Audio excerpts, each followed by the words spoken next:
Justiça para Todos de hoje, vamos entrevistar o juiz federal Nilton Pereira Ramos Neto, vice-presidente da AJUF na Primeira Região. Ele é doutor em Direito Processual Civil pela Pontifícia Universidade Católica de São Paulo, possui mestrado em Direito, Estado e Constituição pela Universidade de Brasília, professor assistente na Universidade Federal do Maranhão, tem experiência na área de Direito Público com ênfase em Direito Constitucional e Direito Processual Civil.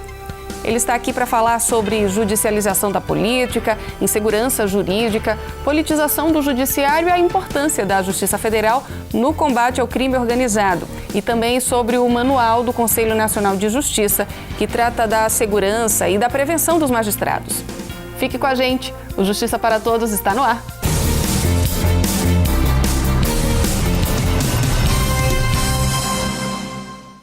Vamos começar o programa com um resumo das notícias que movimentaram a Semana da Justiça Federal. A Associação dos Juízes Federais do Brasil, AJUF, realizou de 20 a 22 de agosto o segundo Fórum Nacional de Concorrência e Regulação, FONACRE, em Campinas, São Paulo. O evento teve o objetivo de estimular o debate entre os magistrados federais com o intuito de se buscar uma ordem econômica justa. Foram discutidos temas como aprimoramento individual sobre a apropriação de tributos, acordos de leniência, compliance, ética concorrencial e processos de recuperação judicial. As propostas que visam ainda a melhoria da efetividade da Justiça Federal serão encaminhadas ao Conselho Nacional de Justiça, CNJ, ao Conselho da Justiça Federal, CJF, e aos Tribunais Regionais Federais.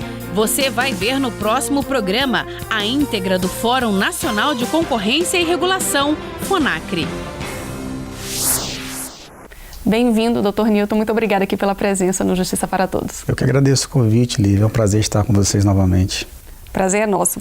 Eu queria começar a nossa entrevista perguntando o que é judicialização da política. A gente tem ouvido muito falar sobre isso, né, ultimamente. Com certeza. Lívia, a judicialização da política é um tema da moda, né? Mas não é um tema que se inicia, cujo debate se inicia nos últimos anos. Na verdade, a primeira observação que precisa ser feita é que a judicialização da política não se confunde muitas vezes com o que se chama de politização do judiciário. São fenômenos distintos. E a judicialização da política é um processo, sobretudo social, no qual demandas consideradas inicialmente de caráter político, que deveriam ser deliberadas na esfera política, são transferidas para o Poder Judiciário. E isso se dá em razão de diversos fatores, como o próprio contexto em que foi editada a Constituição de 88, que assegurou diversos direitos sociais e direitos de ordem econômica, e que em algum momento, por um descumprimento de comandos constitucionais, das diretrizes constitucionais nessa seara, essas demandas chegaram ao Poder Judiciário e o Poder Judiciário precisou deliberar sobre elas. Na avaliação do senhor, isso causa algum entrave? Qual o reflexo disso? Os reflexos são de ordem bastante complexa. A primeira questão que nós podemos colocar é que é a própria avalanche de processos a que o judiciário se encontra submetido atualmente.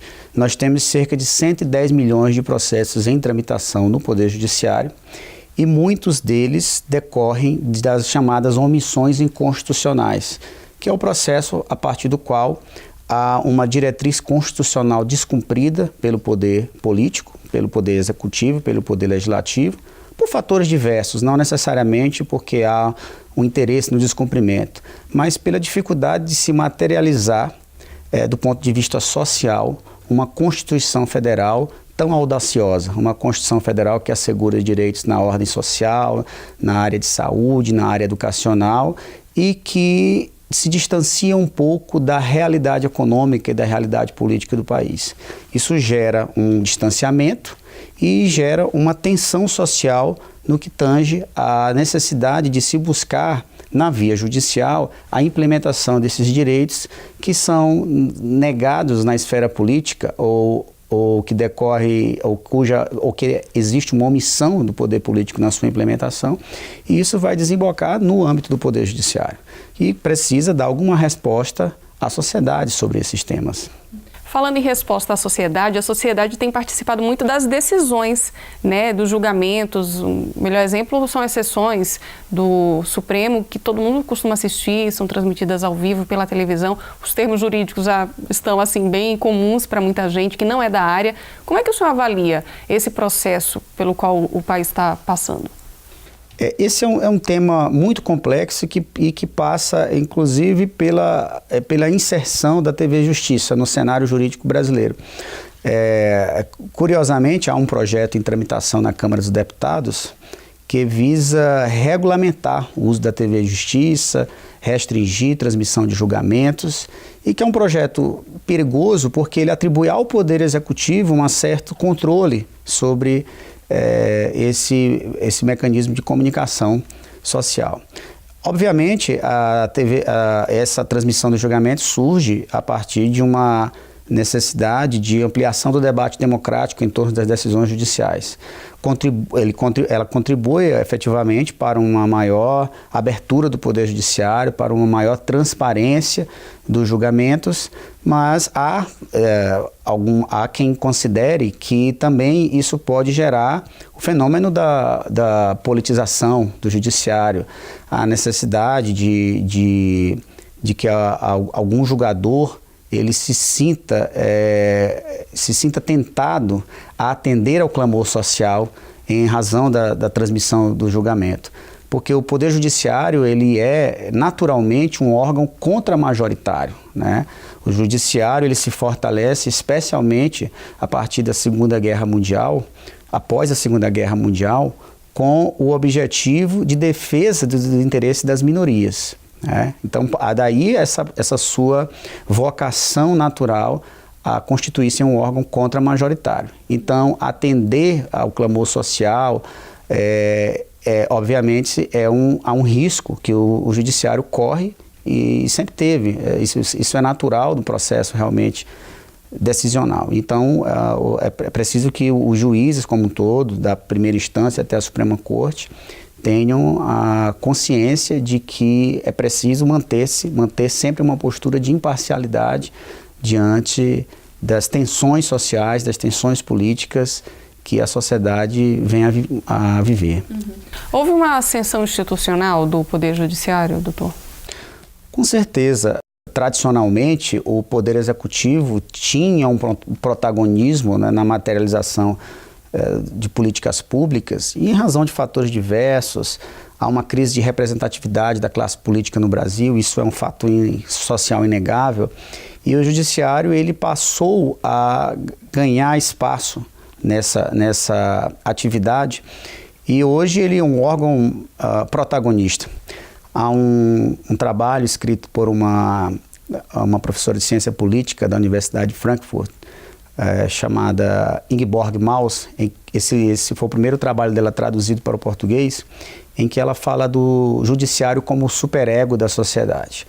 Há uma frustração constitucional no Brasil, porque nós temos uma Constituição que assegura um salário mínimo, que garante lazer, moradia, diversos fatores, e nós sabemos que há um distanciamento entre essa realidade constitucional do ponto de vista abstrato e aquilo que foi efetivamente materializado até hoje. Então, essa frustração constitucional leva a sociedade a esperar que o judiciário possa suprir as deficiências do poder político. E isso é uma tarefa complexa, uma tarefa de difícil êxito, porque a ausência de implementação de determinadas políticas públicas é uma circunstância que extrapola as próprias competências técnicas do Poder Judiciário no que diz respeito a essa efetivação de direitos sociais. A gente vai fazer uma pausa, segue no próximo bloco conversando sobre esse assunto. E no próximo bloco a gente continua a entrevista com o juiz federal Nilton Ramos, vice-presidente da AJUF na primeira região. Voltamos em instantes. Até já!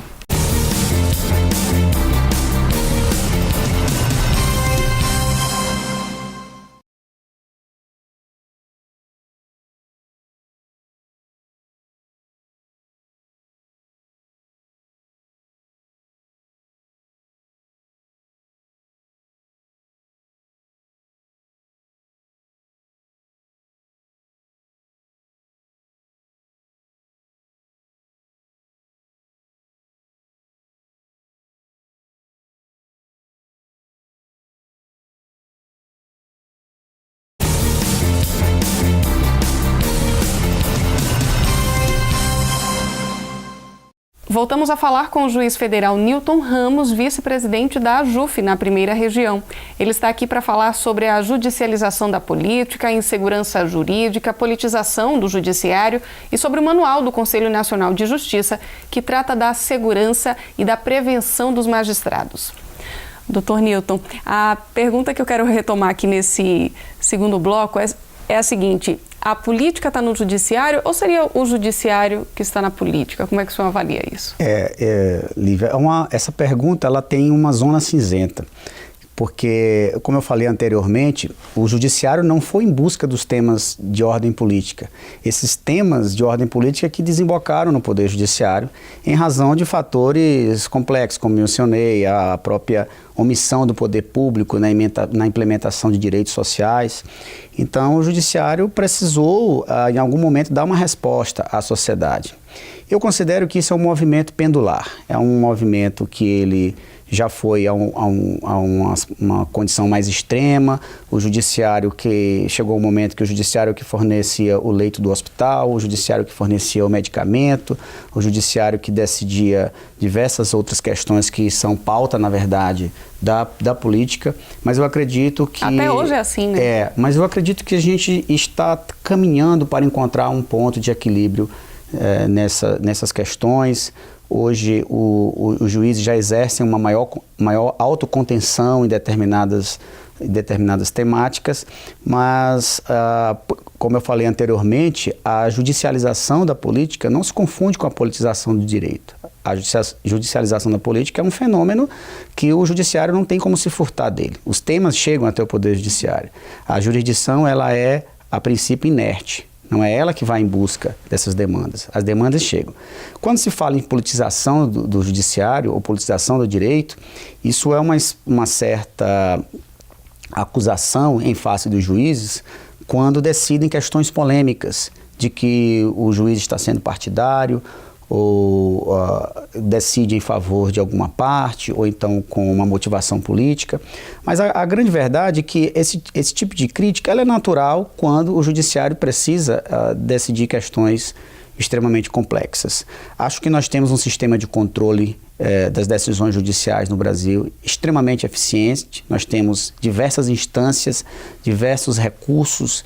Então, acho que o controle dessas questões ele é exercido no Brasil de uma maneira extremamente democrática. A judicialização da política, ela reflete novas demandas por direitos em países democráticos? Com certeza reflete. Veja bem, no âmbito do direito constitucional, fala-se em direitos de primeira, segunda, terceira e até direitos de quarta geração. Os direitos de primeira geração são os direitos clássicos, os direitos que foram assegurados especialmente após a Revolução Francesa, os chamados direitos individuais, direitos de liberdade, direito à vida, etc. E nós temos, especialmente no século XX, o surgimento de novas demandas, que são os direitos sociais, o direito à saúde, o direito à educação, os direitos de terceira geração, o direito ao meio ambiente, todos esses que dizem respeito ao interesse difuso da sociedade. E exatamente são esses direitos, a implementação desses direitos, que é uma tarefa extremamente complexa para a classe política, para o poder político, para o poder legislativo, para o poder executivo. E isso vem exatamente trazer uma certa pressão sobre o Poder Judiciário para que ele realize a tarefa que originalmente é das classes políticas. Então, daí é que nós falamos exatamente nessas novas demandas, nessas novas pretensões que são trazidas para o Poder Judiciário diariamente. Como é que o senhor avalia a imagem que a população brasileira tem do Poder Judiciário? Acho que nós podemos separar essa pergunta em duas perspectivas distintas. O primeiro aspecto, em relação às decisões do Poder Judiciário, ao conteúdo em si das decisões judiciárias, acredito que o Judiciário brasileiro, especialmente a Justiça Federal, ela tem uma grande credibilidade, uma grande postura de isenção, e isso é percebido diariamente pela sociedade, mas o Judiciário ele tem outras dificuldades, como é a sua própria atividade de gestão. Nós temos uma quantidade imensa, sem parâmetros no mundo, de ações tramitando no Poder Judiciário brasileiro, e isso, obviamente, gera uma certa ineficiência na oferta da prestação jurisdicional. Esse é um desafio e é algo que realmente leva a uma certa perda de credibilidade do Poder Judiciário pela dificuldade de oferecer um serviço jurisdicional a contento. Esse é o nosso grande desafio atual. É correto um ministro, juiz, desembargador emitir opinião política?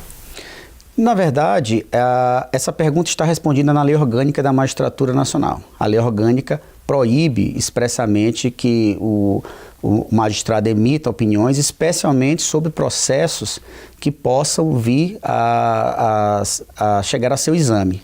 Então, isso pode inclusive gerar futuramente arguição de suspeição do magistrado em razão de pronunciamentos públicos que possam significar uma espécie de antecipação de sua visão acerca de uma determinada demanda, né, que ele poderá vir apreciar posteriormente. E acaba virando a questão da politização da justiça, né? Isso pode representar uma ameaça à democracia? Pode representar um risco de perda de credibilidade.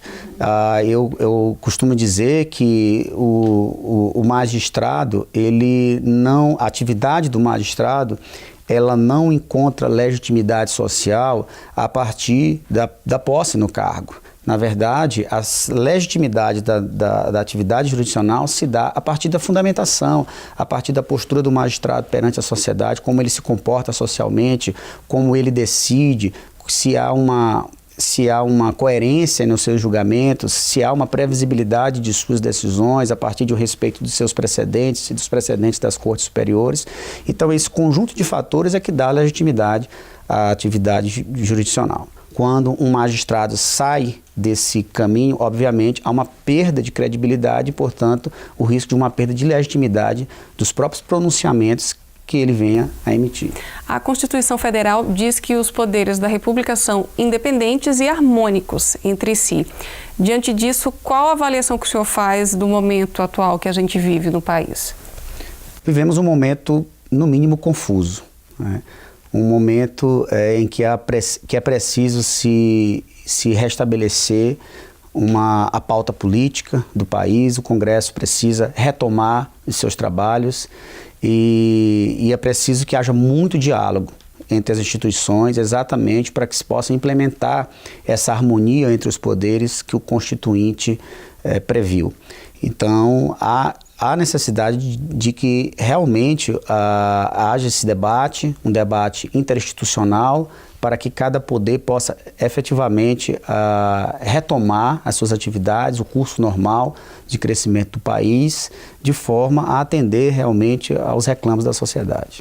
Doutor Newton, vamos para mais um intervalo. Voltamos daqui a pouco. Não saia daí.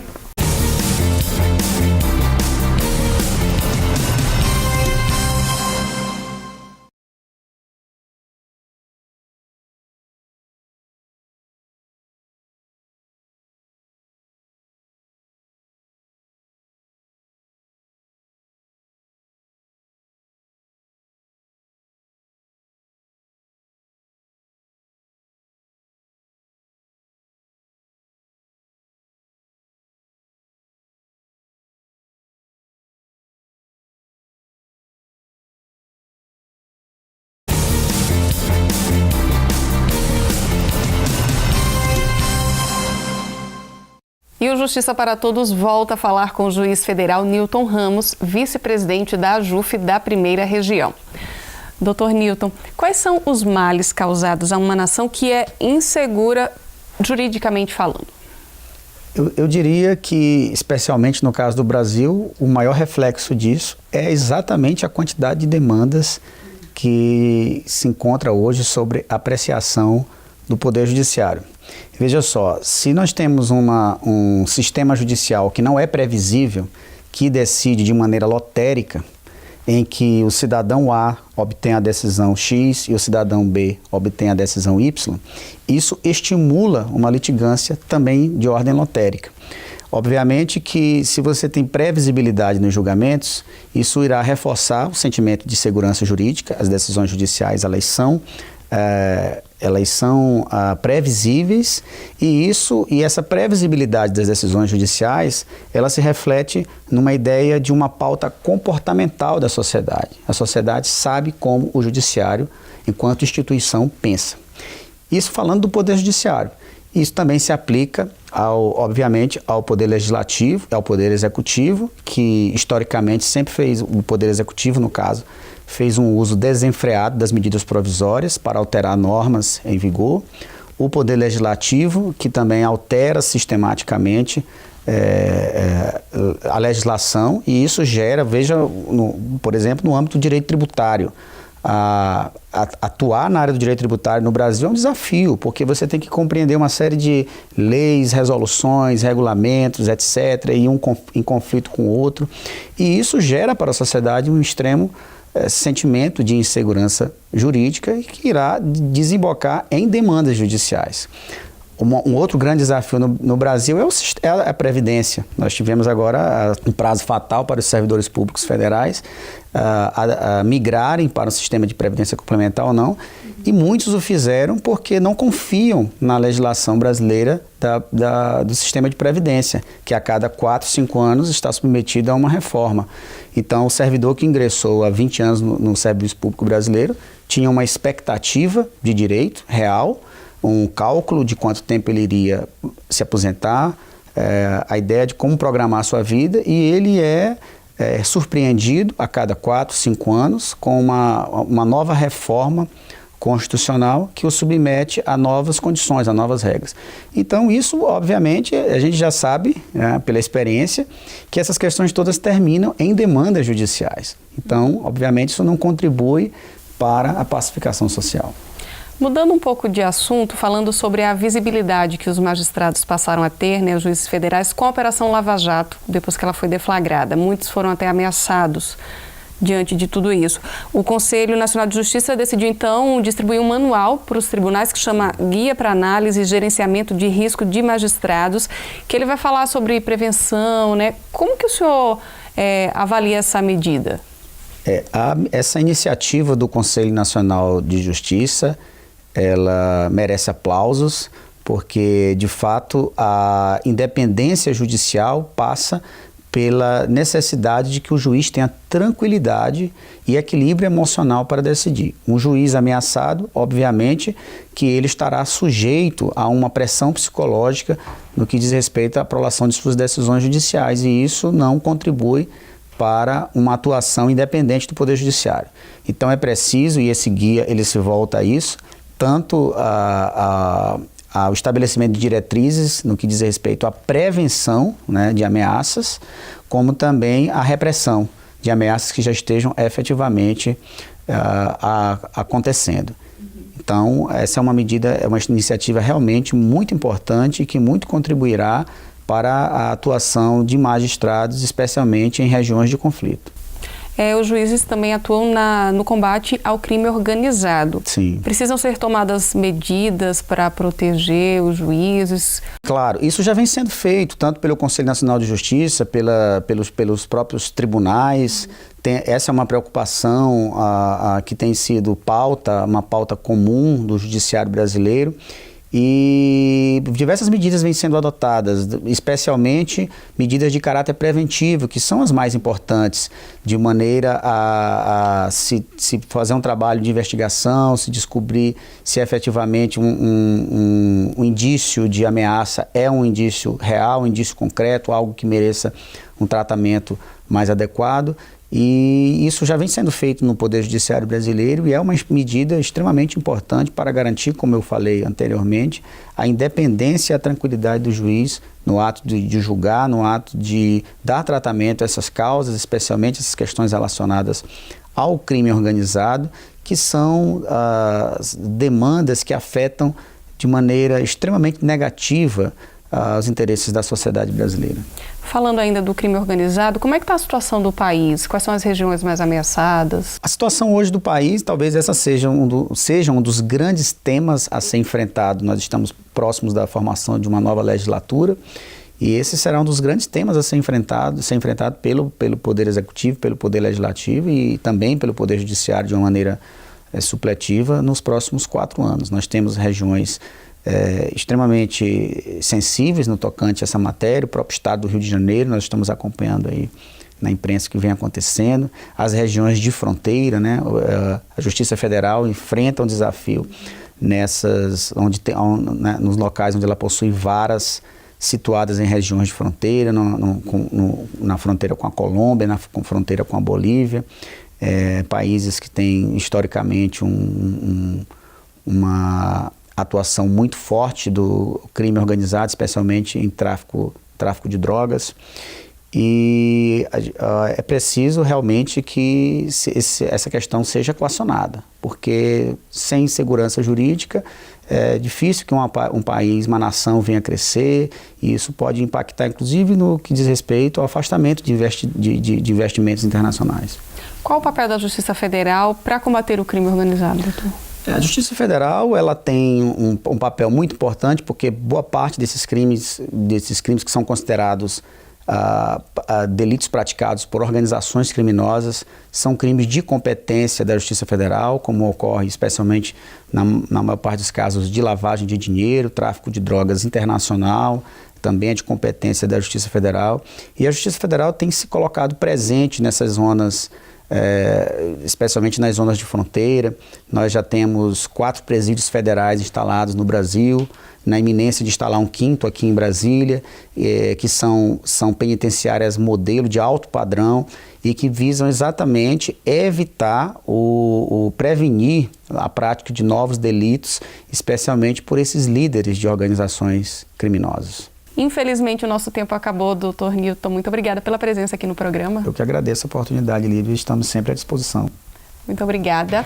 E o Justiça para Todos de hoje termina aqui. Participe do programa e envie sua sugestão para imprensa@juf.org.br. Você também pode assistir ao programa pela internet na página da AJUF ou no canal da associação no endereço youtube.com/tvajuf. Obrigada pela sua companhia.